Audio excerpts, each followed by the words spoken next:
വിൽക്കാൻ വേണ്ടി വാങ്ങിയ മീനാട്ടോ. വലിയ മീനാണ്.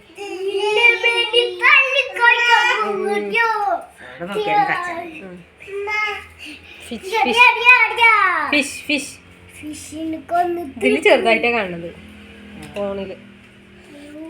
നേരാക്കി എടുത്തിട്ട് വേണം. നേരായിക്കോ അമ്മ, നേരായിക്കോ. നേരാക്കിട്ട് എന്താ ഉണ്ടാക്കണേ? മീൻ പൊരിക്കുക, തല കറി വെക്കാം അല്ലേ? കറിയോ?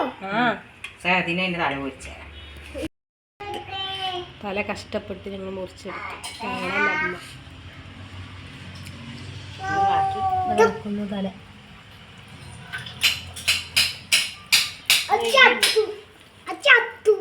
ഇതിലുണ്ട് കുറച്ച്. നിങ്ങളുടെ തലക്കറി വെക്കാം. മീന്